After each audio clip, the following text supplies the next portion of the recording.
DNA में आज के विश्लेषण की शुरुआत करते हुए सबसे पहले जी न्यूज की तरफ से मैं आपको और आपके पूरे परिवार को नए साल की शुभकामनाएं देना चाहता हूं और हम भगवान से प्रार्थना करते हैं कि यह नया साल आपकी जिंदगी को खुशियों से भर दे और आपको मनचाही सफलता हासिल हो। नए साल में आप सभी अपनी झोली खुशियों से भरना चाहते हैं, लेकिन इसके लिए सबसे जरूरी है सकारात्मक विचार, जिसे हम अंग्रेजी में पॉजिटिव थिंकिंग भी कहते हैं। इसलिए हमने तय किया है कि आज सबसे पहले हम आपको खुशी देने वाला एक डीएनए टेस्ट करेंगे। ये विश्लेषण आपको अपने पूरे परिवार के साथ बैठकर आज देखना चाहिए, क्योंकि आज हम आपको दुनिया के सबसे खुश व्यक्ति से मिलवाएंगे और ये मुलाकात आपकी जिंदगी को डियर जिंदगी में बदल सकती है। लेकिन इससे पहले मैं एक सूफी विचार आपके सामने रखना चाहता हूं। एक सूफी संत से एक बार लोगों ने पूछा कि आप हमेशा खुश कैसे रहते हैं, हमने आपको कभी दुखी नहीं देखा। तो इस संत ने जवाब दिया कि वो हमेशा सुबह उठकर खुद से कहते हैं कि उनके पास सिर्फ दो विकल्प हैं, या तो वो दुखी और दीनहीन रह सकते हैं या फिर आनंदमय और खुश, और उसी समय वो अपना विकल्प चुन लेते हैं। ये विकल्प अगर आपको दिए जाएं तो जाहिर है आप भी दूसरा विकल्प ही चुनेंगे, यानी खुश रहने का विकल्प चुनेंगे। हम में से कोई भी पहला विकल्प नहीं चुनना चाहता, हम में से कोई भी दुखी नहीं रहना चाहता, लेकिन फिर भी हम में से ज्यादातर लोग खुशी की तलाश में अक्सर बाहर भटकते रहते हैं। हालांकि दुनिया में ऐसा व्यक्ति भी मौजूद है जो पिछले 26 वर्षों में एक बार भी दुखी नहीं हुआ। 70 वर्ष के बुद्धिस्ट मॉन्क मैथ्यू रिकार्ड को दुनिया का सबसे खुश व्यक्ति माना जाता है। मैथ्यू रिकार्ड आखिरी बार 1991 में दुखी हुए थे, जब उनके गुरु की मौत हुई थी। आपको जानकर हैरानी होगी कि मैथ्यू की खुशी से प्रभावित होकर अमेरिका की विस्कॉन्सिन यूनिवर्सिटी ने उन पर 12 वर्षों तक एक रिसर्च किया। इस रिसर्च के दौरान उनके सिर पर 256 सेंसर्स लगाए गए। वैज्ञानिकों ने रिसर्च में पता लगाया कि जब मैथ्यू कंपैशन यानी दया पर आधारित मेडिटेशन करते हैं तो उनके दिमाग में गामा तरंगें पैदा होती हैं। मैथ्यू के ब्रेन स्कैन के दौरान इन तरंगों को रिकॉर्ड किया गया। ये तरंगें कॉन्शियसनेस यानी चेतना, ध्यान और याददाश्त से जुड़ी हुई है। वैज्ञानिकों ने किसी इंसान के दिमाग में पहली बार इस तरह की तरंगों को रिकॉर्ड किया है। मैथ्यू कैसे खुश रहते हैं और कैसे आज से 45 वर्ष पहले एक गुरु ने उनका जीवन हमेशा के लिए बदल दिया, ये हम आपको अपनी स्पेशल रिपोर्ट में आज बताएंगे। लेकिन 132 करोड़ भारतीयों के लिए यह जानना बहुत जरूरी है कि मैथ्यू को खुशियों का यह तोहफा और कहीं नहीं बल्कि भारत की धरती पर कदम रखने के बाद ही हासिल हुआ। लेकिन दुखद विडंबना यह है कि आज भारत खुशी के मामले में दुनिया के 156 देशों की लिस्ट में 118वें नंबर पर है। 45 वर्ष पहले मैथ्यू भी आज के दौर के हर व्यक्ति की तरह अक्सर परेशान रहते थे और छोटी छोटी बातों से उन्हें तनाव हो जाता था। लेकिन 1972 में जब वो दार्जिलिंग आए तो उनका जीवन हमेशा के लिए बदल गया।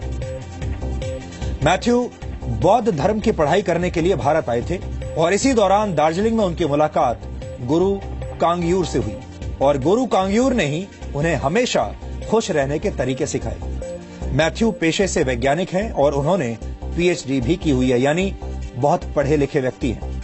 लेकिन खुशियों की तलाश उन्हें भारत और नेपाल ले आई। इसी दौरान उनके गुरु ने उन्हें मुश्किल से मुश्किल हालात में भी खुश रहने के तरीके सिखाए। लेकिन 1991 में जब उनके गुरु की मृत्यु हुई तब वो 1972 के बाद 1991 में पहली बार दुखी हुए थे, यानी तब वो 19 वर्षों के बाद दुखी हुए थे। हम आपको मैथ्यू की कहानी आज इसलिए सुना रहे हैं क्योंकि दुनिया के दुखों और दुखी लोगों की कहानी सब सुनाते हैं, लेकिन कोई भी आपको खुशियों की और खुश रहने वाले लोगों की बात नहीं बताता। इसलिए हमने मैथ्यू रिकार्ड के खुश रहने के फॉर्मूलों पर आज एक विश्लेषण किया है। ये समझने की कोशिश की है कि ये व्यक्ति आखिर इतना खुश कैसे रहता है। हम नव वर्ष के इस मौके पर आपको भी खुश रहने की कला सिखाना चाहते हैं ताकि आप पूरे साल खुश रहें, और हमें लगता है कि इससे अच्छा तोहफा आपके लिए और कुछ नहीं हो सकता। हमें यह भी लगता है कि हर व्यक्ति के डीएनए में खुशी के लिए एक विशेष जगह होती है, लेकिन इस आपाधापी वाली जिंदगी की वजह से हम खुश रहना भूल जाते हैं। इसलिए वर्ष 2017 की शुरुआत में नकारात्मक विचारों को दूर करने वाला ये डीएनए टेस्ट आज आपको प्रसन्न होकर देखना चाहिए। क्या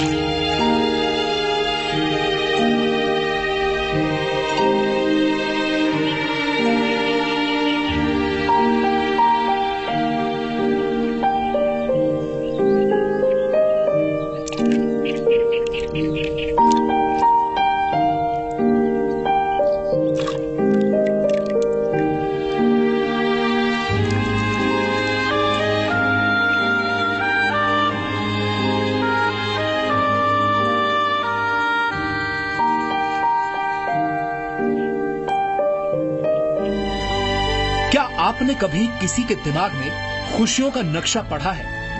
क्या आपके दिल ने कभी खुशियों वाले जीपीएस मैप को फॉलो किया है? आपने अपनी जिंदगी में खुशियों की रिटेल शॉपिंग तो खूब ही की होगी, लेकिन आज हम आपको खुशियों की थोक खरीदारी वाली कला के बारे में बताएंगे।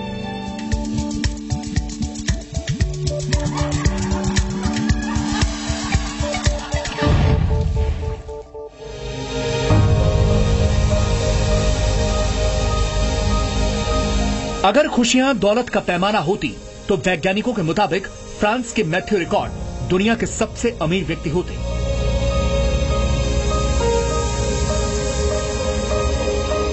वैसे दुनिया के इस सबसे खुश इंसान के पास खुशियों वाली असीमित दौलत है, और मैथ्यू के खुश रहने का राज डीएनए के दर्शकों को भी पता होना चाहिए।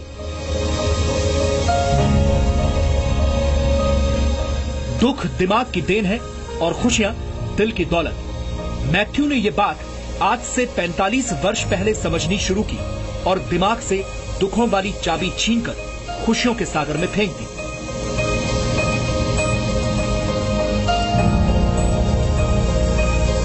मैथ्यू के दिमाग पर दुनिया भर के वैज्ञानिक रिसर्च कर चुके हैं, लेकिन अमेरिका की विस्कॉन्सिन यूनिवर्सिटी के वैज्ञानिकों ने जो पता लगाया वो ये बताता है कि कैसे कोई आम इंसान अपने दिमाग में खुशियों वाली बत्ती जला सकता है। रिसर्चर्स ने मैथ्यू के सिर पर 256 सेंसर लगाकर यह पता लगाने की कोशिश की कि बुरी से बुरी परिस्थितियों में उनके दिमाग के अंदर क्या चल रहा है, ये कैसे काम कर रहा है। इस रिसर्च में मैथ्यू के दिमाग के अंदर एक गामा तरंग पाई गई। ये तरंग दुनिया में बहुत कम लोगों में डेवलप होती है। इसका काम हर कंडीशन में खुशी के लेवल को बढ़ाना होता है। इस तरंग को मैथ्यू ने खुद डेवलप किया है। We proceed in our quest for happiness. Very often we look outside. We think that if we could gather this and that, all the conditions, something like we say, everything to be happy. To have everything to be happy, that very sentence already bears the doom of destruction of happiness. To have everything. If we miss something, it collapses. And also when things go wrong, we're trying to fix things outside so much. But our control on the outer world is limited, temporary, and often illusory. So now look at the inner conditions. Aren't it stronger? Isn't it the mind that translates the outer condition into happiness and suffering? And isn't that stronger? We know by experience that we can be in what we call a little paradise and yet be completely unhappy within.